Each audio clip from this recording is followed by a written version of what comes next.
Gambino crime boss John Gotti and his co-defendant Frank Locasio guilty on a host of felonies that could send them to prison for the rest of their lives. Barry Cunningham was at the Brooklyn federal court when the verdict came in.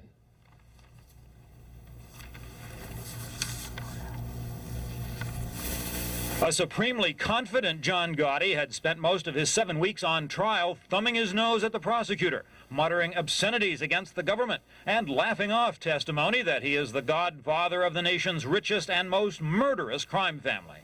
It took only a day and a half of deliberations for the anonymous, sequestered jury to wipe the smile off Gotti's face. Tough guy Gotti took it on the chin over and over and over again as the jury forewoman repeatedly pronounced him guilty of murdering his way to the top of the Gambino crime syndicate.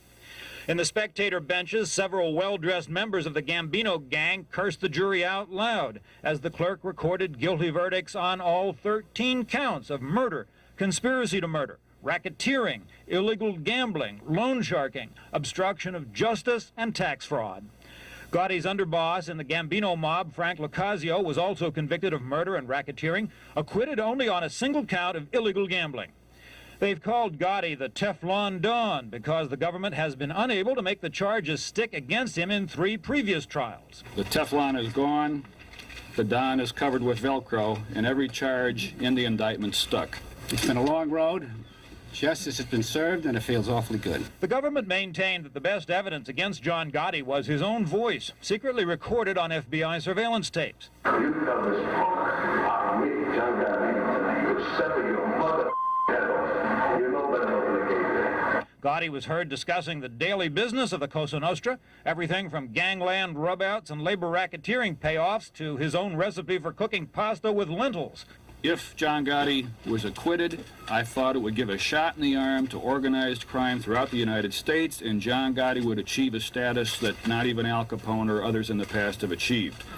I was convinced if John Gotti was convicted, it would be the death knell for organized crime, traditional organized crime as we know it in the United States, and I think that's what happened. I'm not going to say it's going to be gone in a year, but the mob, as we have known it, in New York City and in the United States is on the way out.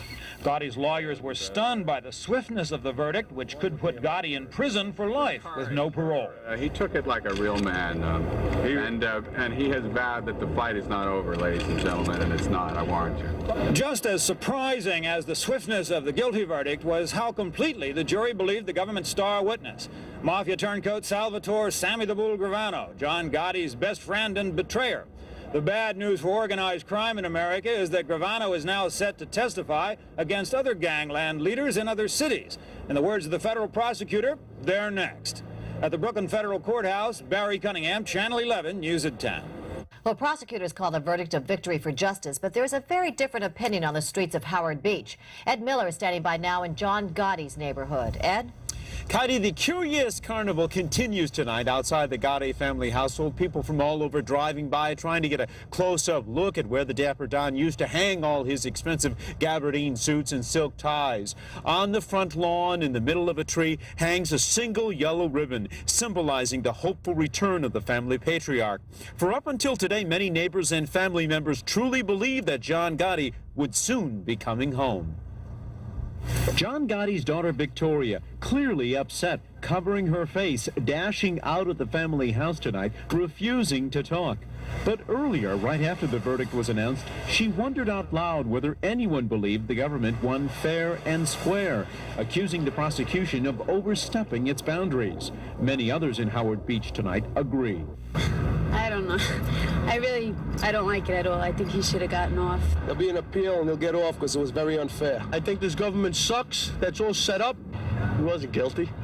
You know, he's just trying to make a living like everybody else. I think they pulled a lot of dirty tricks. And I don't believe their witness. If all the jurors said he was guilty unanimously, beyond a shadow of a doubt, I guess he was.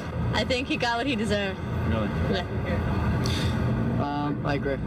If all these things that they say about him are true, what the government says about him are true, then he probably does deserve to go to jail. But it's just, I just never really felt that he was really like that. This government's no good. Should be out. He's a good guy. He does a lot for the community, you know. Put him away for naught. After initially showing some signs of wanting to speak out about what happened today, the family has now gone into hiding. It is not clear at this hour exactly where John Gotti Jr. is, or for that matter, where Mrs. Gotti is. Reporting live in Howard Beach, I'm Ed Miller. Back to you. Thank you very much, Ed. The heads of 4 of New York's 5 crime families are all either in prison or awaiting trial right now. And with John Gotti facing a possible life sentence, the question arises now, who's in charge? Dave Browdy is standing by now with a look behind the scenes. Dave? Well, Marvin, the man convicted of being the head of the Gambino crime family will undoubtedly appeal his verdict. But tonight, veteran law enforcement officials are saying they see no reversible error in the trial that ended today with the guilty verdict. They say the Teflon Don has lost his protective coating, and in fact, he's been losing it for quite a while. The event that led to John Gotti's conviction, ironically, was the same one prosecutors say brought him to power, the killing of former Mafia boss of all bosses, Paul Castellano. Now they say not only is Gotti in danger of losing his job as head of the Gambino family, his son Junior, the reputed acting boss, is believed in danger of losing his life. I think Junior Gotti, who's really a Neanderthal, I mean, he was never an entity at all. Just because of his father, he was put in that position. This kid is a zero, a complete zero.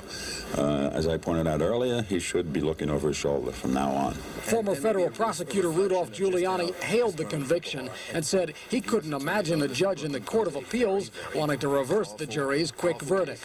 This was a case in which it would have been inconceivable that a jury wouldn't convict him. There was every form of evidence imaginable, and then some. So this was a case beyond any doubt. But veteran criminal defense lawyer Barry Slapnick, who once defended Gotti, says there was reversible error, more than enough to force a new trial. The main issue of the Gotti case originally was, how could you take a man's lawyer away from him? The second issue then became, how do you take his defense away from him? This has now become a collage or a mosaic of unjust acts. I think the Second Circuit will deal with this thing appropriately. Bruce Cutler, Gotti's attorney of choice, is out of town at another trial. He released a statement calling this trial a railroad job from the get-go. The government, he said, didn't want a fair fight because they knew they couldn't win. The appeal, he said, will be a fight that the government will have second to none. But while the legal battles over John Gotti's fate continue, the Gambino family he's convicted of running is said to be in flux. The question, who will be the next to take the Mafia leadership? If I had to pick somebody to run that family, it'd be Jimmy Fiala. But on the other hand, if I was Jimmy Fiala, I wouldn't want that family, because once you put yourself in that position of leadership, the scrutiny of the government and the media comes down on you like a ton of bricks. There are several other mob indictments believed to be imminent, and both prosecution and defense sources have suggested that Gotti's former lawyers, Bruce Cutler and Gerald Shargell, are themselves the subjects of grand jury scrutiny. One family untouched by these latest indictments, the Genovese family, is said to be the next one that the federal prosecutors are working hard at bringing down. Katie, Marvin? Thank you very much, Dave. The repercussions from today's verdict are being felt in Washington as well. But Brooklyn Congressman Charles Schumer says the fight against organized crime is far from over. Sometimes fighting organized crime is like fighting the Hydra. You chop off one head and 2 new heads occur. So certainly the traditional Cosa Nostra has been weakened, not only by this prosecution, but by the series of prosecutions. But now there are new gangs on the horizon taking their place. You have the triads, the Asian triads, you have the Jamaican posse. All of these are on the horizon and will inevitably try to fill the vacuum that is created by John Gotti's conviction. So the fight on organized crime is sort of a never-ending war. Schumer says the lessons learned in the Gotti trial can be used to help put away other mobsters. Anyone who thinks it took prosecutors 4 trials and 6 years to finally win a guilty verdict against John Gotti. Jason Carroll is standing by now in Little Italy with a look back at the case that put the Dapper Don away. Jason? Heidi, it's quiet right now in front of the Ravenite Social Club. It was here at the club in Little Italy where John Gotti did much of his wheeling and dealing. It was his inner sanctum, a safe place. It was also the place where the FBI taped Gotti while he allegedly plotted a murder. Those tapes highlighted a lengthy and highly publicized trial that ended in today's stunning verdict. The type of trial Hollywood movies are made of. The U.S. government versus John Gotti, reputed godfather of the country's most powerful mafia family, the Gambinos. The trial was marked by dramatic testimony from Salvatore "Sammy the Bull" Gravano, the star witness who turned against his former friend and alleged mob boss. The most serious charge against Gotti, he masterminded the 1985 rub-out of mob boss Paul Castellano. Gotti's right-hand man took the stand to squeal on his old boss. Gravano told jurors Gotti and co-defendant Frank Locascio plotted the assassination of Castellano. It didn't come as a shock to anyone that he was going in this direction, Gravano testified. We sent messages back and forth. We decided to whack, to get Paul. We decided we were going to do a piece of work we couldn't miss. It had to be done. We discussed who the shooters would be, what positions to take, where to meet the following day. Many Gotti associates, like these men seen here, came to court every day to hear testimony. They now call Gravano Sammy the Rat because he broke the Mafia's strict code of silence. The trial also attracted a slew of stars who came to pay their respects. Movie star Mickey Rourke, TV actor John Amos, 60s recording star Jay Black, and Anthony Quinn, who lashed out at Gravano for snitching. I was raised on the east side myself in Los Angeles, and that was the worst sin one could report. The government called 37 witnesses during the lengthy trial, but it was Gotti's own voice that was perhaps the most damaging testimony of all. Prosecutors relied heavily on 8 hours of secret FBI recordings of Gotti. At one point, Gotti worries about going to jail and asked Gravano to head the family.